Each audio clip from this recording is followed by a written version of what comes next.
Saya dalam keadaan yang sangat sehat, Yang Mulia. Terima kasih. Keadaan sehat, ya. Jadi sesuai dengan penundaan sidang yang lalu, hari ini agendanya adalah putusan sela dari Majelis Hakim, ya. Jadi putus-putus Yang Mulia. Mohon maaf, putus-putus Yang Mulia. Jadi tidak jelas didengar di sana. Petugas di sana coba dicek. Coba dicek apakah memang tidak terdengar suara saya dari sana. Tugas dari kejaksaan ada di sana.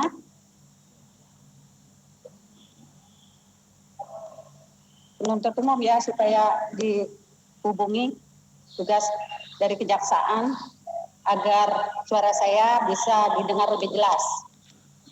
Siap, Majelis.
Tes, izin Yang Mulia, jika berkenan silakan dilanjutkan. Tidak bisa. Coba bisa didengar suara saya dari sana. Sudah bagus Yang Mulia. Saudara terdakwa bisa terdengar suara saya? Terdengar Yang Mulia. Dengar ya, jadi sudah jelas ya. Ya sudah jelas dari terdakwa maupun penasihat hukum ya. Jadi sebelum dibacakan putusan sela ini, terlebih dahulu perlu saya jelaskan ya, bahwa putusan sela ini sudah lengkap ya. Namun perlu saya tanyakan, apakah untuk pembacaan dakwaan, eksepsi ataupun tanggapan daripada penuntut umum atas eksepsi dari terdakwa untuk tidak dibacakan karena sudah dibacakan pada persidangan yang lalu. Namun semuanya sudah lengkap termuat dalam putusan ini. Bagaimana tanggapan dari penasihat hukum? Apakah saudara sepakat? Setuju untuk tidak dibacakan? Ya, tidak masalah, kami setuju. Langsung saja ke pokoknya. Dari penuntut umum juga setuju? Setuju, Mas Hakim. Ya, karena sudah sepakat maka majelis akan membacakan. Yang Mulia, izin Yang Mulia. Mohon maaf, kami mohon waktu bicara. Sebagaimana juga sidang-sidang sebelumnya, mohon dicatat bahwa kami keberatan dengan penyelenggaraan sidang dan minta. Mohon dicatat. Ya, terima kasih. Setiap persidangan itu dicatat permintaan saudara ya. Ya sekarang giliran majelis untuk membacakan putusan sela terlebih dahulu ya. Sudah jelas didengar di sana ya. Putusan sela nomor 828 Pitsus 2020 PN Denpasar demi keadilan berdasarkan ketuhanan yang Maha Esa. Pengadilan Negeri Denpasar yang mengadili perkara pidana dengan acara pemeriksaan biasa dalam tingkat pertama telah menjatuhkan putusan sebagai berikut dalam perkara terdakwa nama lengkap Igede Ari Astine alias Jering, tempat lahir Kute, umur atau tanggal lahir 43 tahun, kelahiran 10 Februari tahun 1977, jenis kelamin laki-laki, kebangsaan Indonesia, tempat tinggal perumahan Casa Gracia, Jalan Permai Kerobokan Badung, alamat KTP Banjar Silekarang, Desa Singepadu Kaler, Kecamatan Sukawati, Kabupaten Gianyar, agama Hindu, pekerjaan wira swasta. Terdakwa ditahan dalam tahanan rutan oleh penyidik sejak tanggal 12 Agustus 2020 sampai dengan tanggal 31 Agustus 2020. 2. Oleh penuntut umum sejak tanggal 27 Agustus 2020 sampai dengan tanggal 15 September 2020. Yang ketiga, Hakim Pengadilan Negeri Denpasar sejak tanggal 3 September 2020 sampai dengan tanggal 2 Oktober 2020. 4. Perpanjangan Wakil Ketua Pengadilan Negeri Denpasar tanggal 3 Oktober 2020 sampai dengan tanggal 1 Desember 2020. Terdakwa didampingi oleh penasihat hukumnya yaitu Iwayan Suwardani SH, Sugeng Teguh Santoso SH, Dewo Putu Alit Sunaria SH, Iwayan Aji Sumiarto SH MKN, Fahmi Yanwar Siregar SH LLM, IKD Agus Suparman SHMH, Gede Manik Yogyarta SHMH, Iketut Sedane Yase SH, Sion Tarigan SH, Imade Juli Untung Pratama SHMKN, Gita Sri Pratama SH dan Ikomang Aryawan SH, para advokat berkantor di Gendolo Office beralamat di Jalan W.R. Supratman Gang Lila Cita nomor 1, Kesiman Denpasar berdasarkan surat kuasa khusus tanggal 5 September 2020. Pengadilan negeri tersebut setelah membaca penetapan Ketua Pengadilan Negeri Denpasar nomor 828 garing Pitsus 2020 Pn Denpasar tanggal 3 September 2020 tentang penunjukan Majelis Hakim.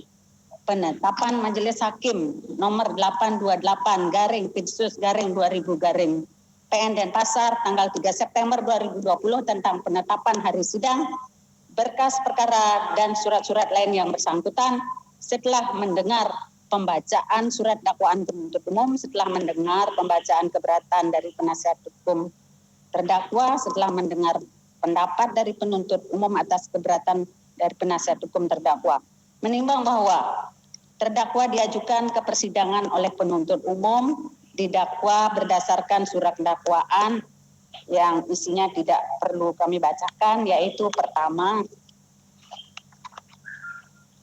melanggar pasal 28 ayat 2 Yungto pasal 45A ayat 2 Undang-Undang Nomor 19 Tahun 2016 tentang perubahan atas Undang-Undang Nomor 11 Tahun 2008 tentang informasi dan transaksi elektronik Yungto pasal 64 ayat 1 KUHP atau kedua,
sebentar. Ini keren tebal.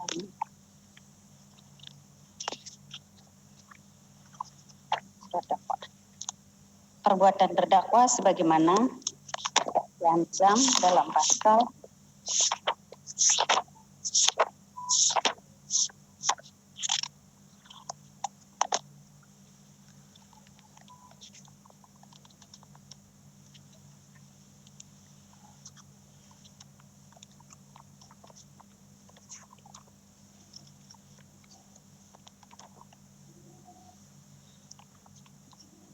Pasal 27 ayat 3 Yungto pasal 45 ayat 3 Undang-Undang Nomor 19 Tahun 2016 tentang perubahan atas Undang-Undang Nomor 11 Tahun 2008 tentang informasi dan transaksi elektronik Yungto pasal 64 ayat 1 KUHP. Menimbang bahwa atas dakwaan dari penuntut umum tersebut penasihat hukum terdakwa telah mengajukan keberatan yaitu sebagai berikut, yang isinya juga sudah termuat dalam putusan ini dan dianggap dibacakan.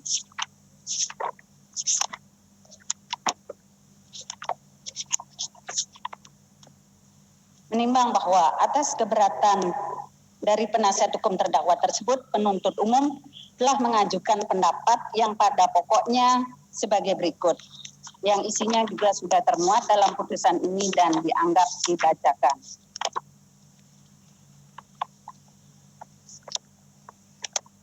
Menimbang bahwa untuk mempersingkat uraian dalam putusan ini, selengkapnya keberatan penasihat hukum terdakwa atas surat dakwaan dari penuntut umum serta pendapat penuntut umum atas keberatan dari penasihat hukum terdakwa tersebut selengkapnya dimuat dalam berita acara persidangan dalam perkara ini telah turut dipertimbangkan serta menjadi bagian yang tidak terpisahkan dan merupakan satu kesatuan dalam putusan ini.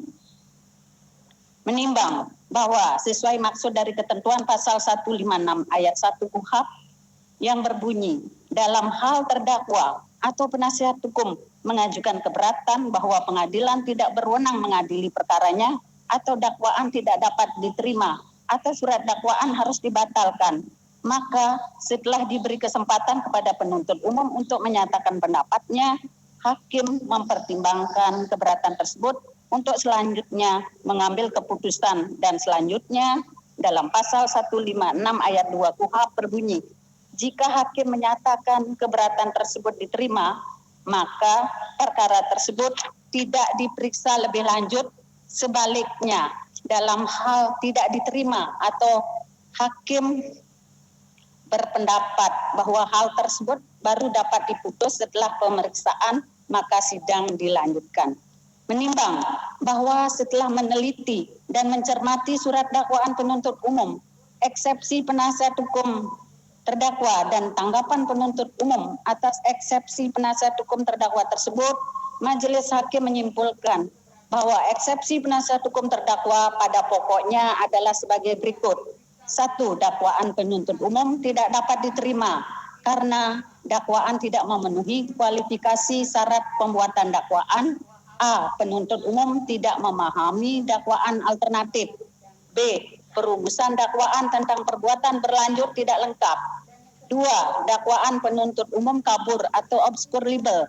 A. Ketidakjelasan siapa yang dimaksud oleh penuntut umum sebagai korban di dalam surat dakwaan. B. Pengaduan dan kedudukan hukum atau legal standing. Pengadu tidak sah secara hukum. B1. Pengadu dan atau korban tidak mempunyai kedudukan hukum atau legal standing. B.2. Surat kuasa pengaduan cacat hukum sehingga tidak sah hukum. C. Surat dakwaan jaksa penuntut umum hanya berdasarkan asumsi, bukan berdasarkan fakta hukum. D. Penuntut umum mencampur adukkan unsur-unsur yang didakwakan. E. Penuntut umum keliru memuat kerugian material dan imaterial dan gagal menguraikan kerugian material dan imaterial yang ditimbulkan akibat perbuatan terdakwa. Yang mulia. Izin kurang jelas yang mulia suaranya yang mulia. Ya. Mohon diulang yang mulia. Coba dicek penasihat hukum lagi. Dicek ya penuntut umum. Ya, saya ulang baca ya. Siap yang mulia. Penuntut umum keliru memuat kerugian material dan imaterial dan gagal menguraikan kerugian material dan imaterial yang ditimbulkan akibat perbuatan terdakwa. 1. Dalam pasal 28 ayat 2 atau pasal 27 ayat 3 Undang-Undang IT tidak memuat rumusan kerugian sebagai akibat yang ditimbulkan. 2. Dakwaan keliru karena kerugian imaterial tidak dikenal dalam hukum pidana. 3. Surat dakwaan tidak menjelaskan besaran kerugian yang dialami secara nyata oleh pengadu dan atau korban. 4. Surat dakwaan tidak jelas menguraikan pihak yang dirugikan dan perbuatan terdakwa yang merugikan. Penuntut umum tidak menjelaskan alat yang digunakan untuk membuat dan menggugah postingan. G. Surat dakwaan tidak sesuai dengan ketentuan pasal 183 KUHP. Ad 1. Eksepsi dakwaan penuntut umum tidak dapat diterima. Menimbang bahwa dalam eksepsinya penasihat hukum terdakwa mengemukakan bahwa dakwaan penuntut umum tidak memenuhi kualifikasi syarat pembuatan dakwaan. A. Penuntut umum tidak memahami dakwaan alternatif, bahwa penuntut umum dalam membuat surat dakwaan berpegang pada aturan yaitu Surat Edaran Jaksa Agung Republik Indonesia nomor SE 004-J.A-2-1993 tentang pembuatan surat dakwaan. Selanjutnya disebut Surat Edaran Jaksa Agung dan petunjuk teknisnya. Yang mulia, kurang jelas suaranya yang mulia. Ya. Coba saya ulangi, bisa didengar ya. Dan berdasar surat B 607, bisa didengar? Belum yang mulia. Masih putus-putus suaranya, tidak jelas. Dicek penuntut umum, silakan dicek penuntut umum.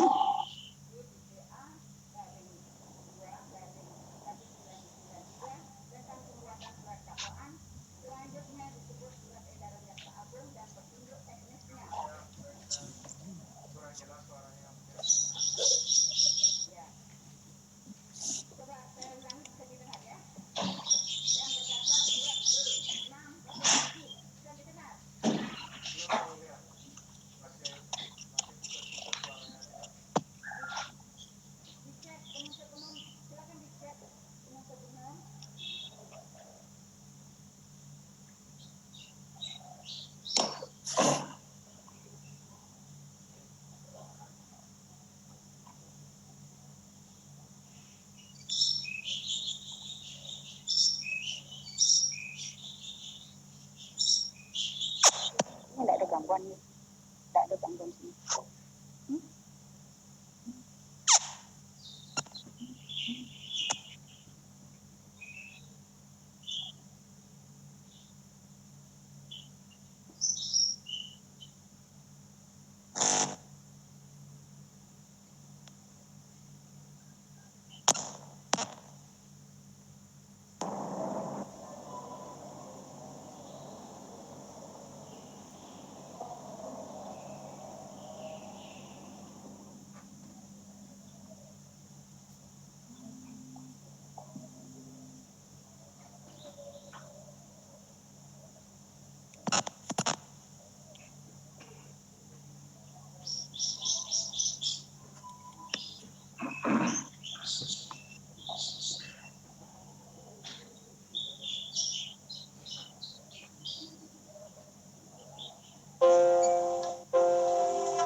Cek 1.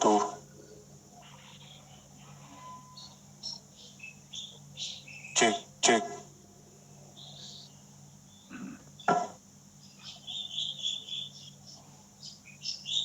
Izin yang mulia, dapat dilanjutkan yang mulia. Ya, saya ulangi ya.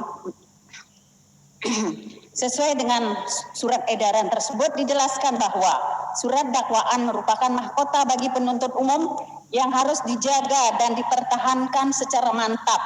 Penuntut umum lewat surat edaran ini dituntut untuk mampu dan mahir dalam menyusun dakwaan. Dalam hal ini surat edaran Jaksa Agung tersebut menjelaskan dua aspek penting dakwaan, yaitu syarat surat dakwaan dan bentuk surat dakwaan. Terkait dengan bentuk surat dakwaan, surat edaran Jaksa Agung menjelaskan bahwa terdapat 5 bentuk surat dakwaan, yaitu surat dakwaan tunggal, alternatif, subsidiar, kumulatif, dan kombinasi. Diketahui bahwa dalam perkara ini penuntut umum membuat dakwaan terhadap terdakwa dengan bentuk surat dakwaan alternatif.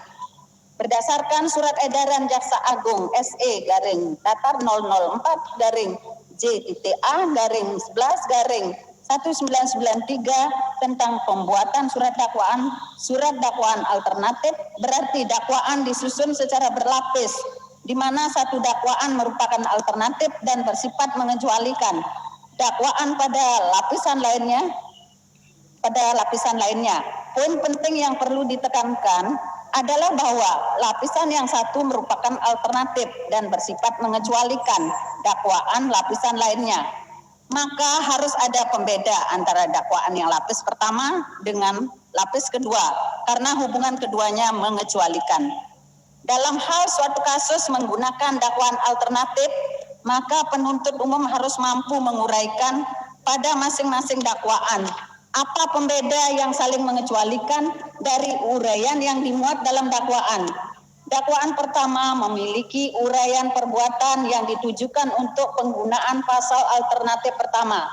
Sedangkan dakwaan kedua memiliki uraian pembuatan yang ditujukan untuk penggunaan pasal alternatif kedua, masing-masing uraian berdiri sendiri. Contoh yang diberikan dalam surat edaran Jaksa Agung adalah tindak pidana pencurian dengan tindak pidana penadahan. Jelas uraian perbuatan untuk memenuhi tindak pidana pencurian akan berbeda dengan uraian perbuatan untuk memenuhi tindak pidana penadahan. Pengecualian terdapat pada unsur apakah barang yang diambil dan dimiliki tersebut merupakan milik orang lain atau patut diduga merupakan hasil tindak pidana.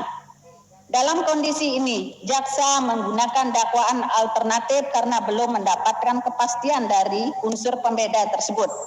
Dalam dakwaan ini, penuntut umum sama sekali tidak menjelaskan apa unsur yang saling mengecualikan antara pasal 27 ayat 3 Undang-Undang IT dengan pasal 28 ayat 2 Undang-Undang IT yang mengakibatkan penuntut umum menggunakan dakwaan alternatif.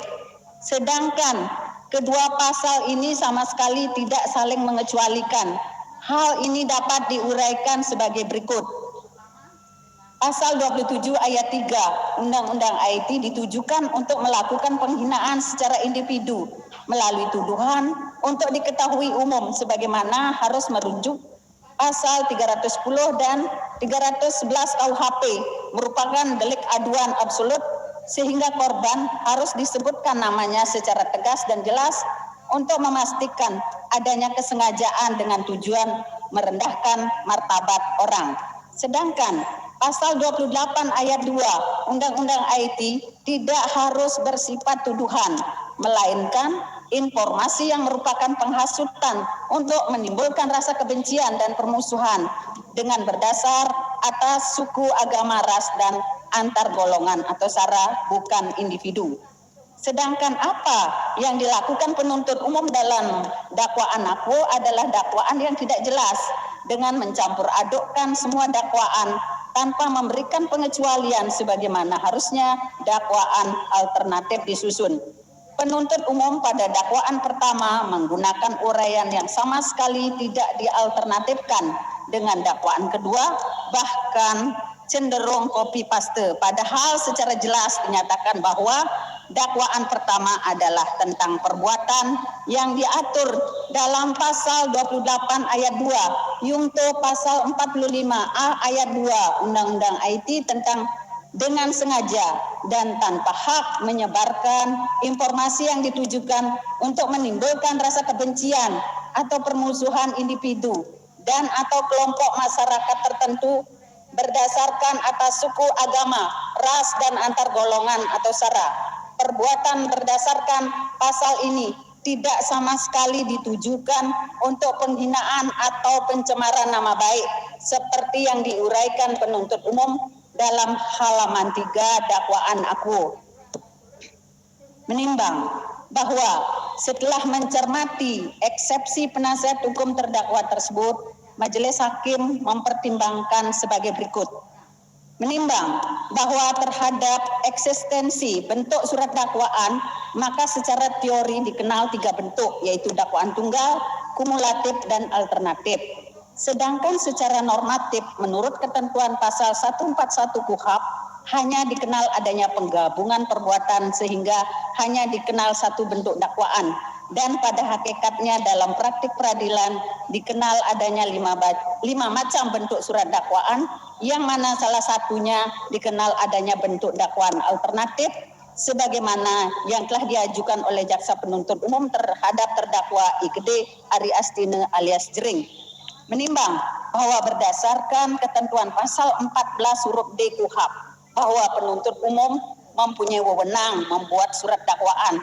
Kemudian dalam pasal 140 ayat 1 KUHP disebutkan bahwa dalam hal penuntut umum berpendapat bahwa dari hasil penyidikan dapat dilakukan penuntutan, ia dalam waktu secepatnya membuat surat dakwaan. Dari kedua pasal KUHP tersebut tidak memberikan pengertian atau batasan mengenai apa yang dimaksud dengan surat dakwaan, bagaimana bentuk maupun susunan surat dakwaan. Menimbang Majelis Hakim dengan mengacu pada Surat Edaran Jaksa Agung Republik Indonesia nomor SE garing 004 garing JDDA dari 11/1993 tanggal 16 November 1993 bahwa surat dakwaan merupakan penataan konstruksi yuridis atas fakta-fakta perbuatan terdakwa yang terungkap sebagai hasil penyidikan dengan cara merangkai perpaduan antara fakta-fakta perbuatan tersebut dengan unsur-unsur tindak pidana sesuai ketentuan undang-undang pidana yang bersangkutan, di mana penuntut umum mempunyai wewenang untuk membuat surat dakwaan dan mempunyai kebebasan untuk merumuskan sendiri bagaimana susunan surat dakwaan yang ditarik dari hasil pemeriksaan penyidikan, sehingga mengenai rumusan bentuk dan surat dakwaan adalah wewenang penuntut umum, yang mana penuntut umum dalam perkara ini menganggap adalah tepat untuk menyusun surat dakwaan aku dalam bentuk dakwaan alternatif. Menimbang bahwa berdasarkan dimensi sebagaimana tersebut di atas, bentuk surat dakwaan disesuaikan dengan jenis tindak pidana yang dilakukan oleh terdakwa, yang dalam hal ini jikalau ditilik dari bentuk surat dakwaan yang didakwakan terhadap terdakwa ditinjau dari sudut ilmu pengetahuan hukum acara pidana merupakan bentuk dakwaan alternatif karena adanya sifat sejenis dari perbuatan tersebut, adanya kata atau dan kata-kata kesatu atau kedua sebagaimana diintrodusir oleh jurisprudensi Mahkamah Agung RI, sehingga dari bentuk dakwaan alternatif sifat sejenis dan ada kata atau tersebut, maka majelis hakim dapat langsung membuktikan dakwaan mana yang sekiranya dianggap tepat dan sesuai dengan fakta yang terungkap di persidangan. Menimbang bahwa dengan demikian sebagai konsekuensi logis dari bentuk dakwaan alternatif, maka dakwaan yang satu akan mengecualikan dakwaan yang lainnya, sehingga secara yuridis dapat dibenarkan apabila terdakwa didakwa dengan dua pasal berbeda dalam satu dakwaan alternatif, karena yang akan dibuktikan nantinya adalah hanya satu dakwaan saja, sehingga terdakwa tidak ada dirugikan dalam melakukan pembelaan. Menimbang bahwa mengenai persoalan apakah terdakwa terbukti melakukan perbuatan sebagaimana dikemukakan dalam surat dakwaan tersebut, yaitu apakah terbukti melakukan tindak pidana sebagaimana dakwaan ke-1 atau kedua, maka akan diuji kebenaran materialnya dalam tahap pembuktian pokok perkaranya. Menimbang bahwa berdasarkan pertimbangan tersebut, maka menurut majelis hakim keberatan penasihat hukum terdakwa di atas dinyatakan tidak diterima. B. Perumusan dakwaan tentang perbuatan berlanjut tidak lengkap. Menimbang bahwa dalam eksepsinya penasihat hukum terdakwa mengemukakan bahwa dalam dakwaan baik dakwaan pertama dan dakwaan kedua, penuntut umum menggunakan pasal 64 ayat 1 KUHP tentang perbuatan berlanjut. Berdasarkan doktrin hukum pidana, yang dimaksud dengan perbuatan berlanjut adalah beberapa perbuatan tindak pidana yang berhubungan sedemikian rupa sehingga harus dipandang sebagai suatu perbuatan tindak pidana yang diteruskan. Memori Pantul-Lifting KUHP menjelaskan 3 syarat perbuatan untuk dipandang sebagai perbuatan berlanjut. 1. Harus ada keputusan kehendak dari si pembuat yang melanggar peraturan pidana yang bersangkutan dan menjadi sumber semua delik yang dilakukan. Akan tetapi ada kemungkinan bahwa untuk tiap-tiap delik masih diperlukan keputusan untuk kehendak sendiri. 2. Delik harus sejenis. Tiga, waktu di antara dilakukan tiap delik itu tidak boleh terlalu lama.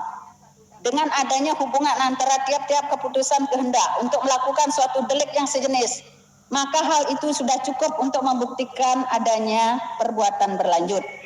Menurut Haji Wingkal Suringa, hubungan itu dapat ditafsirkan mengejar suatu tujuan yang diwujudkan dengan melakukan beberapa delik berturut-turut. Menurut Yonkers, masing-masing keputusan kehendak untuk melakukan perbuatan sejenis yang konkret itu merupakan penjelmaan dari suatu maksud jahat yang sama. Remneling menyatakan dapat saja perbuatan ini berdiri sendiri satu sama lain, namun saling berkaitan. Remneling tahun 2014 halaman 89. Kesimpulannya ialah bahwa satu perbuatan berlanjut adalah suatu delik yang masing-masing berdiri sendiri, akan tetapi antara tiap-tiap delik ada hubungan tertentu. Perbuatan-perbuatan yang diuraikan oleh penuntut umum adalah dua perbuatan membuat postingan oleh terdakwa, yaitu postingan tanggal 13 Juni 2020 terkait dengan kacung WHO soal rapid test. B. Postingan tanggal 15 Juni 2020 terkait dramatisasi kematian dokter di Indonesia. Jika penuntut umum menilai bahwa kedua perbuatan tersebut sebagai perbuatan berlanjut, maka seharusnya penuntut umum harus menguraikan masing-masing perbuatan tersebut memenuhi unsur-unsur tindak pidana sesuai dakwaan, sesuai dengan penjelasan mengenai syarat uraian lengkap.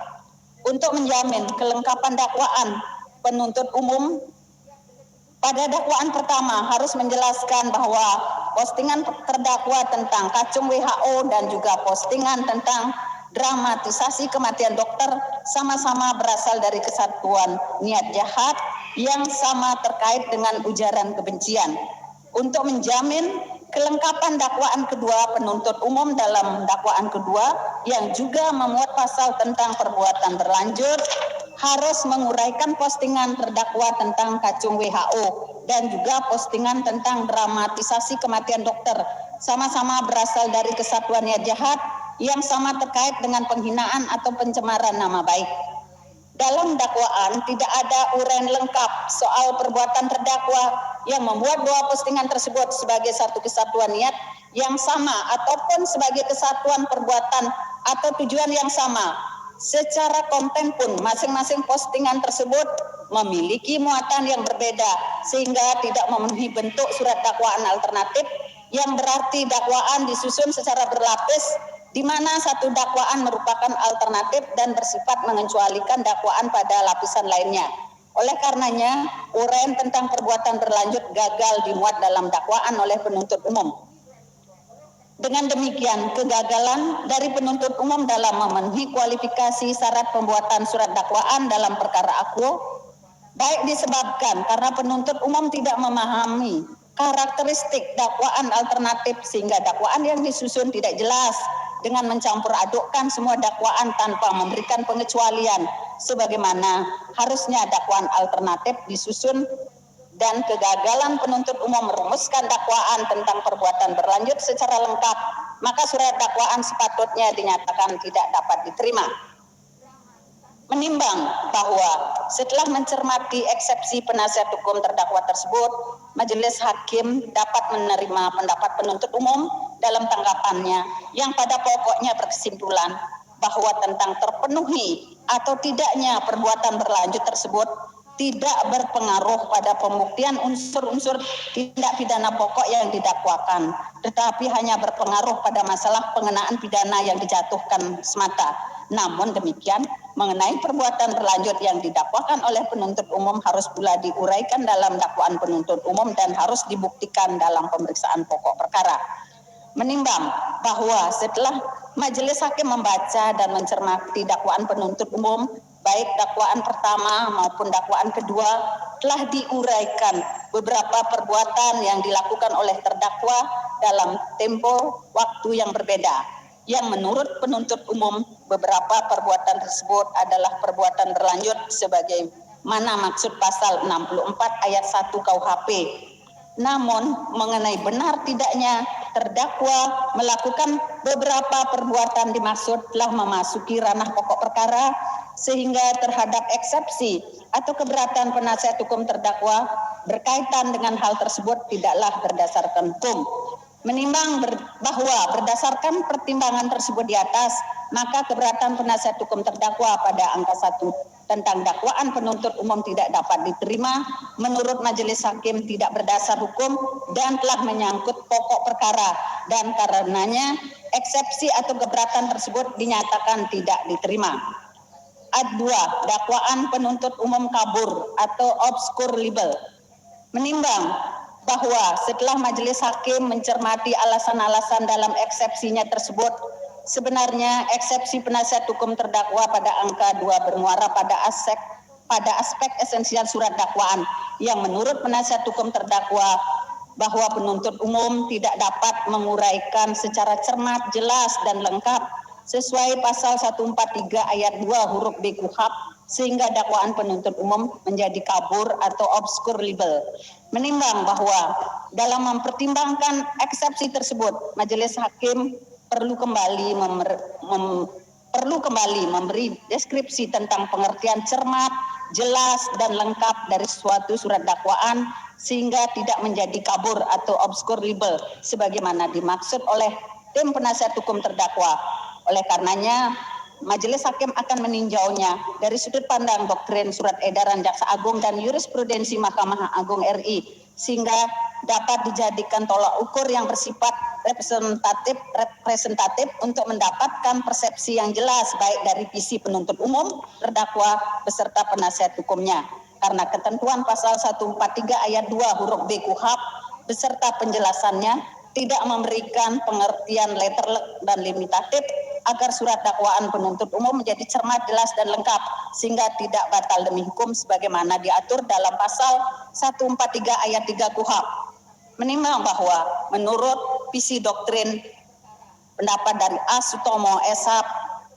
pedoman dasar pembuatan surat dakwaan dan suplemen penerbit Pratnya Paramita Jakarta 1989 halaman 10 sampai 11 bahwa pengertian cermat yang dimaksudkan dalam surat dakwaan yaitu dibuat dengan penuh ketelitian dan ketidaksembarangan serta hati-hati disertai suatu ketajaman dan keteguhan, kemudian jelas berarti tidak menimbulkan kekaburan dan keraguan serta terang dan tidak perlu ditafsirkan lagi, sedangkan lengkap berarti komplit atau cukup, yang dimaksudkan tidak ada yang cicir atau tercecer atau ketinggalan, semuanya ada.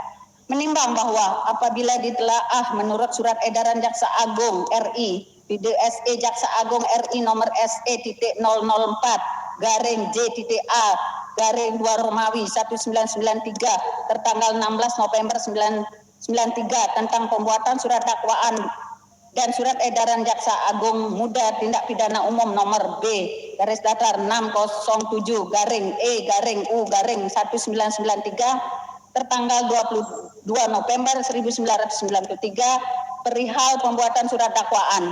Yang dimaksudkan dengan cermat adalah uraian yang didasarkan kepada ketentuan pidana terkait tanpa adanya kekurangan atau kekeliruan yang menyebabkan surat dakwaan batal demi hukum atau dapat dibatalkan atau dinyatakan tidak dapat diterima atau niet van on van kelek verklaar.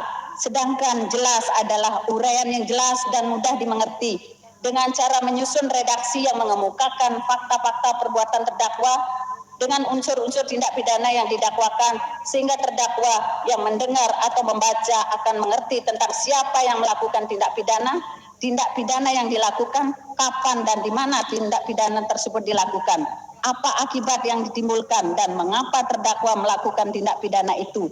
Sedangkan lengkap adalah uraian yang bulat dan utuh yang mampu menggambarkan unsur-unsur tindak pidana yang didakwakan beserta waktu dan tempat tindak pidana itu dilakukan. Menimbang bahwa menurut jurisprudensi Mahkamah Agung RI, ide putusan Mahkamah Agung RI nomor 1289K garing PIT garing 1986 tanggal 26 Juni 1987 termuat dalam majalah Karya Peradilan nomor 41 edisi Februari 1989 halaman 97 sampai 123 bahwa suatu surat dakwaan tidak cermat, jelas dan lengkap apabila Surat dakwaan tidak memuat secara lengkap unsur-unsur atau bestandelen daripada tindak pidana yang didakwakan, sehingga apabila unsur-unsur tersebut tidak diterangkan secara utuh dan menyeluruh yang menyebabkan dakwaan menjadi kabur atau obskur libellum, sehingga mengakibatkan ketidakjelasan terhadap tindak pidana apa yang dilanggar oleh perbuatan terdakwa.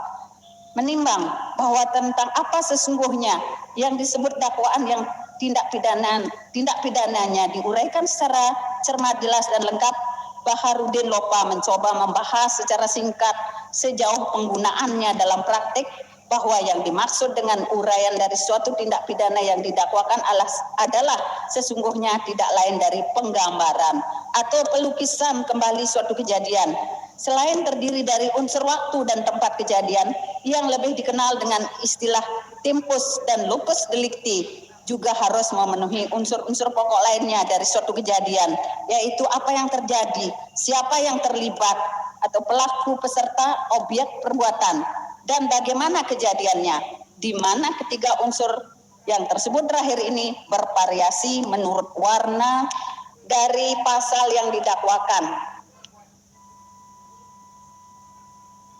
Menimbang bahwa selanjutnya majelis hakim akan mempertimbangkan apakah benar surat dakwaan penuntut umum tidak cermat, tidak jelas, dan tidak lengkap sehingga menjadi kabur atau obskur libel dan tidak memenuhi ketentuan pasal 143 ayat 2 huruf B KUHP sebagaimana diuraikan tim penasihat hukum terdakwa dalam keberatannya tersebut.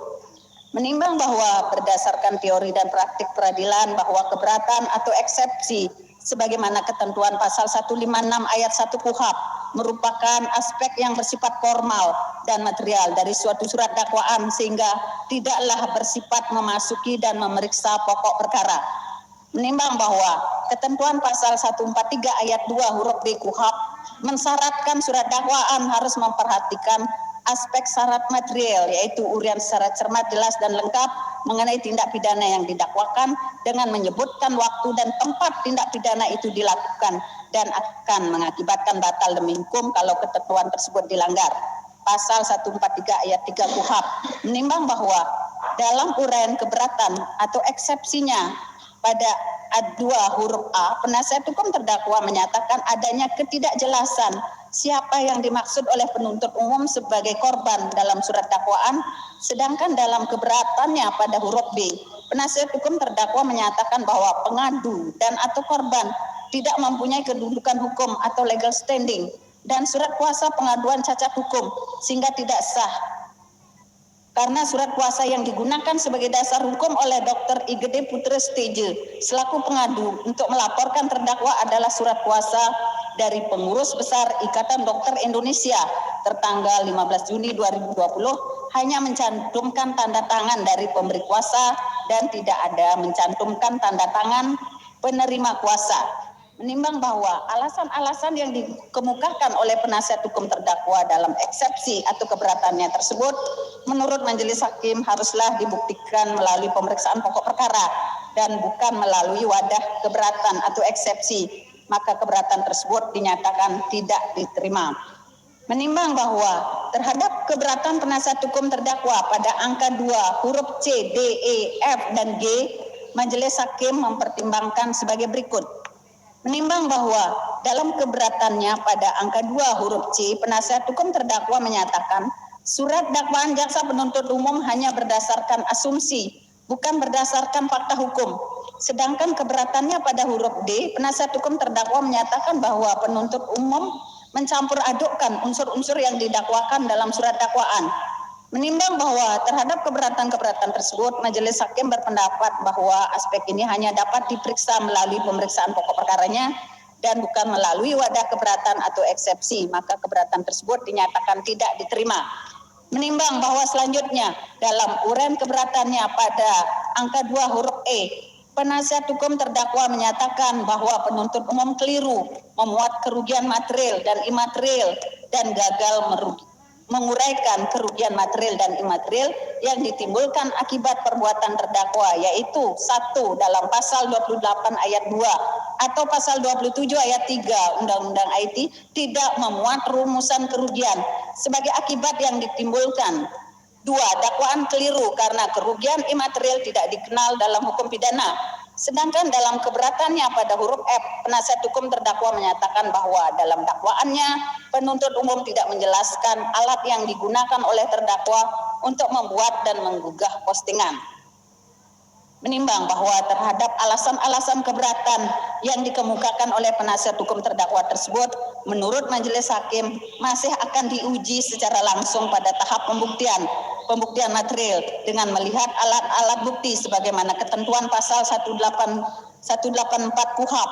Apakah aspek ini memang terbukti ataukah tidak, sehingga untuk mengetahuinya haruslah diperiksa pokok perkaranya dan tidak dapat ditentukan dalam wadah eksepsi, maka eksepsi atau keberatan tersebut tidak diterima pula. Menimbang bahwa selanjutnya dalam keberatannya pada A2 huruf G, penasihat hukum terdakwa menyatakan bahwa hakim tidak boleh menjatuhkan pidana kepada seseorang kecuali apabila dengan sekurang-kurangnya dua alat bukti yang sah yang memperoleh keyakinan bahwa suatu tindak pidana benar-benar terjadi dan terdakwalah yang bersalah melakukannya.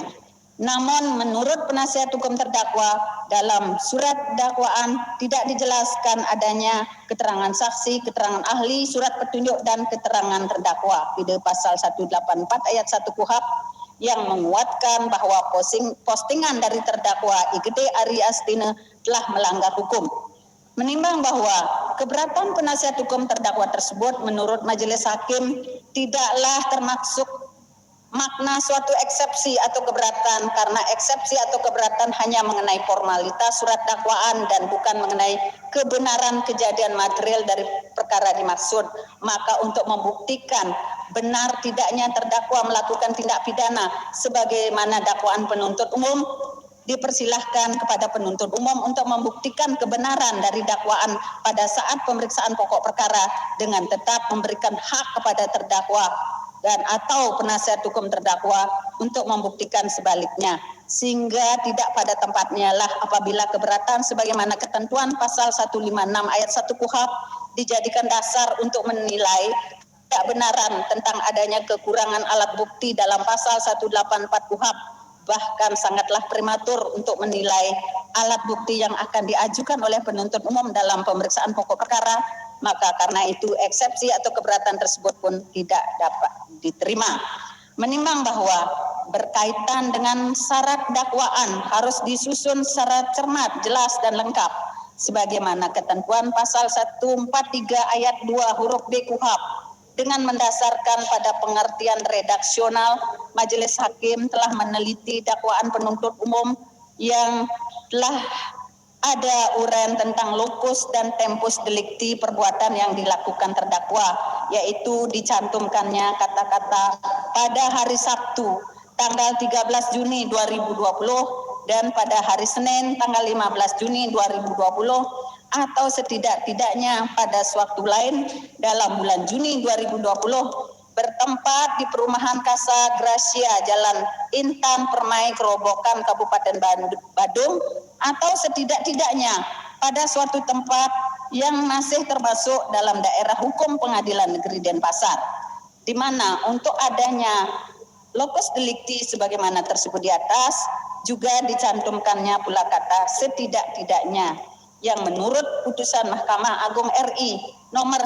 971K/PID/1985 tanggal 31 Agustus 1987 yang dimuat dalam majalah Karya Peradilan nomor 29 edisi Februari 1988 halaman 76 sampai 81 merupakan sah dan tidak dianggap sebagai batal demi hukum karena redaksional kata tersebut tidak mengurangi kepastian hukum surat dakwaan dan juga tidak mengurangi hak terdakwa untuk membuktikan bahwa fakta yang didakwakan itu tidak terbukti secara material. Selain itu dalam dakwaan telah diuraikan pula bagaimana cara tindak pidana itu dilakukan, pasal yang didakwakan dan dilanggar terdakwa. Unsur-unsur tindak pidana yang didakwakan kepada terdakwa, baik dakwaan pertama maupun dalam dakwaan kedua, sehingga uraian tersebut relatif dapat dimengerti terdakwa, terlebih lagi oleh penasihat hukum terdakwa yang mengajukan keberatan terhadap surat dakwaan penuntut umum tersebut. Menimbang bahwa berdasarkan pertimbangan tersebut di atas, maka keberatan penasihat hukum terdakwa tersebut dinilai tidak berdasar hukum, oleh karenanya harus dinyatakan tidak diterima seluruhnya.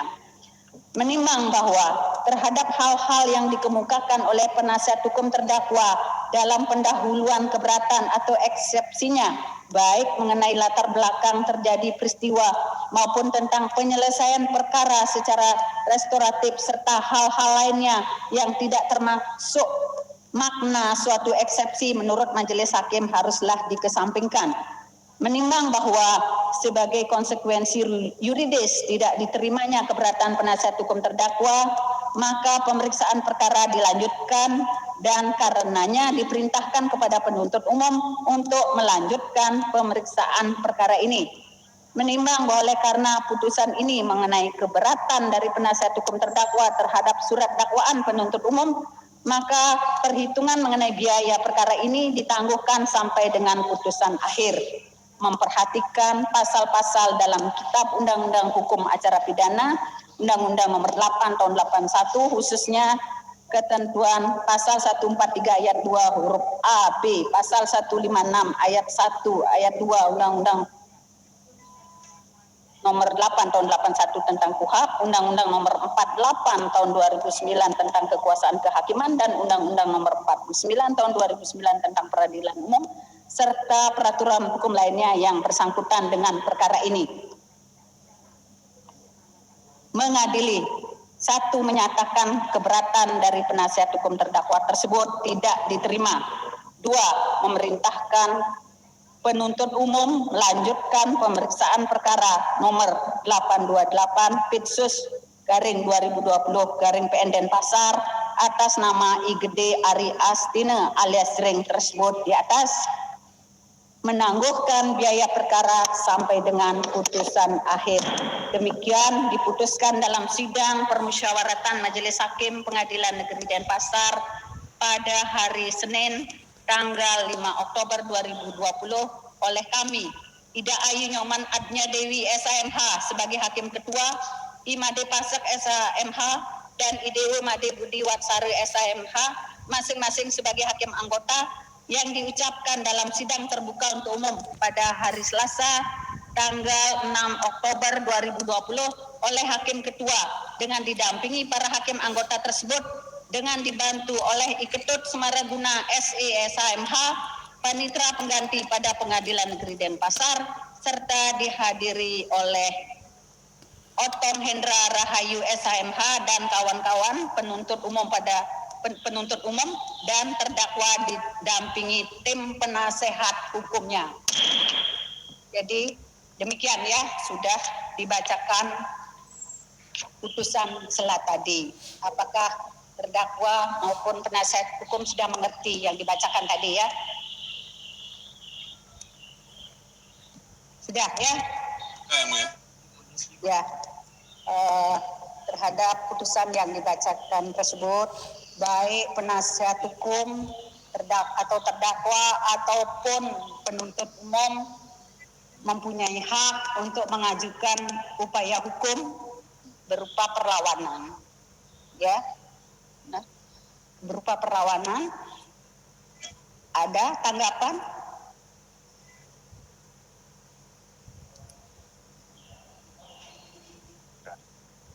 Baik, Yang Mulia, pertama kami ingin bertanya tentang sidang selanjutnya akan dari putusan setelah ini. Nanti kami akan jelaskan ya tentang upaya hukum ini terlebih dahulu. Menerima? Tidak Upaya menerima. hukum kami masih pikirkan ya. Ya. Dari Masih kami pikir. penuntut umum. Menerima. Ya.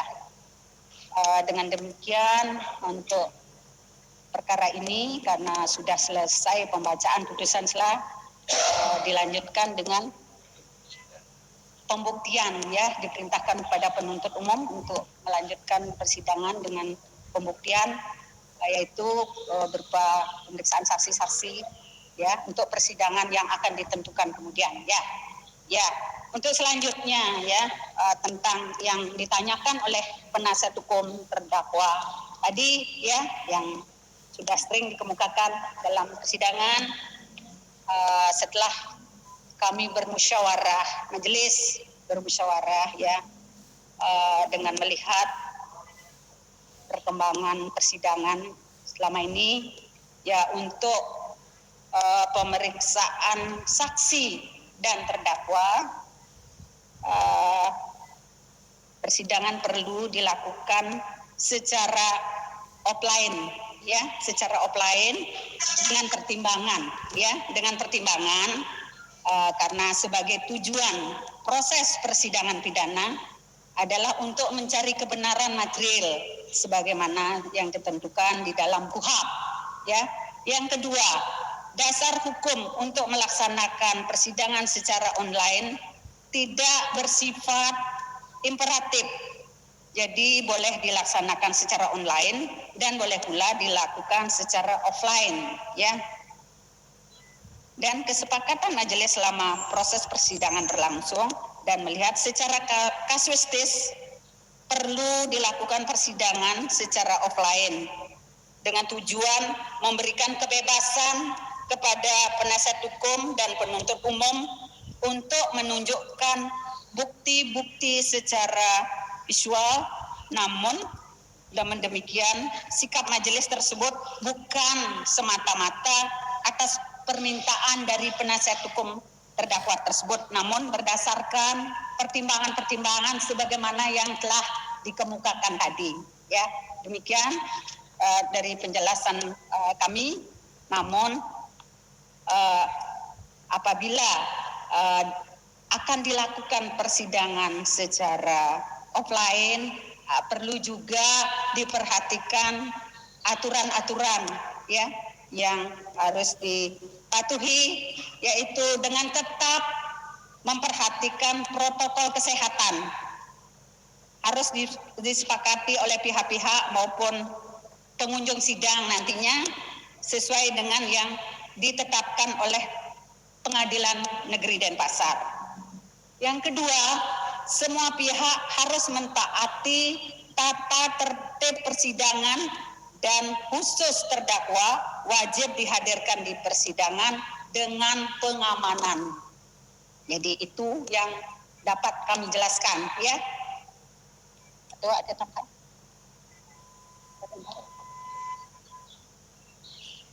Ya, juga terdakwa harus menggunakan pakaian yang sopan nantinya di persidangan ya, dengan tetap memperhatikan protokol kesehatan.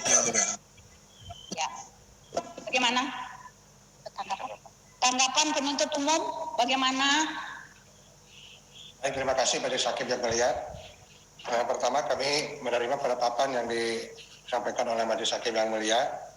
Namun kami juga di sini perlu sampaikan bahwa dikarenakan sidang yang akan datang dilakukan secara offline, selain kita juga memenuhi protokol kesehatan dan tata tertib persidangan, kami juga mohon kepada penasihat hukum terutama untuk menjaga juga jangan sampai nanti ada fans atau pendukung daripada jaring ini